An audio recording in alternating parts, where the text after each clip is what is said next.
Vinegar.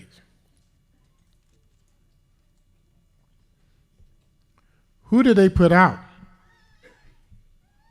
Is my first question. Did they put out a person that had the plague of leprosy?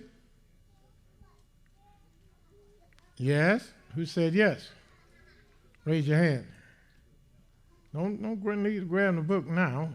Raise your hand. Who said yes, y'all?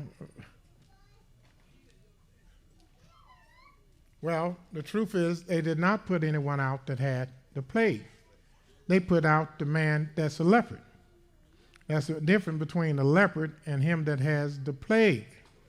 Because once a man has a plague, if he's white all over, then he can cook your meal that night.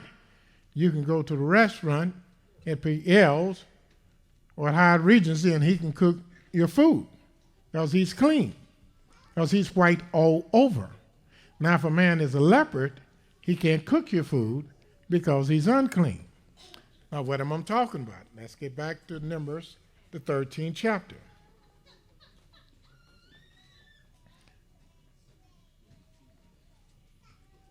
Notice verse 13, 12, and 13. Or verse 13, read that again. Then the priest shall consider, and behold, if the leprosy have covered all his flesh, he shall pronounce him clean that hath the plague. It is all turned white. He is clean. He's not a leopard no more. He's clean. He just had the plague. Now, why is the plague so important for us to realize when we deal about these curses? If we go to the book of Deuteronomy, let's go to the book of Deuteronomy, the 24th chapter. And the Almighty's going to usher something out of his mouth. And we must understand what he's saying, because he told us to always remember. Just like he told us to always remember the law that he gave to Moshe.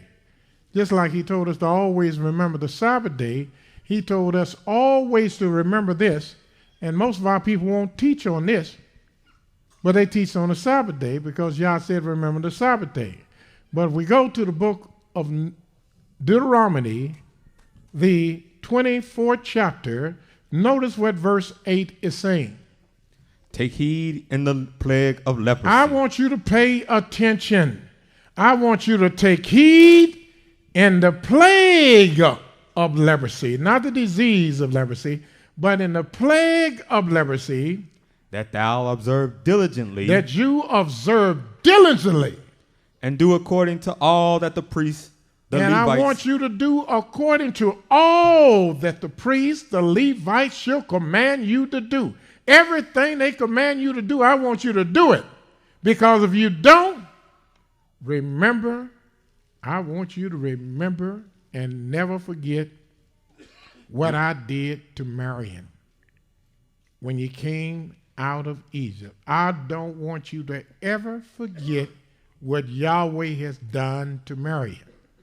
Now, what is it so diabolical that happened to Marion that Yahweh never wants us to ever forget?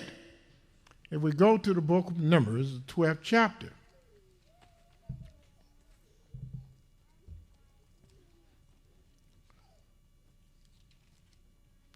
According to Numbers, the 12th chapter,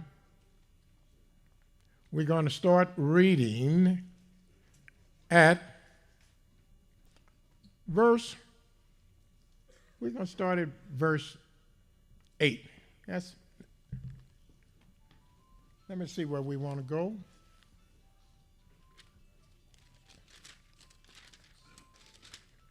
Let's start reading. Let's start at verse 1. Numbers 12 and verse 1. And Miriam and Aharon spake against Moshe because of the Ethiopian woman whom he had married. For he had married an Ethiopian woman. In other words, Marion is his sister, Aaron is his brother, And I think Aaron is 40 years older than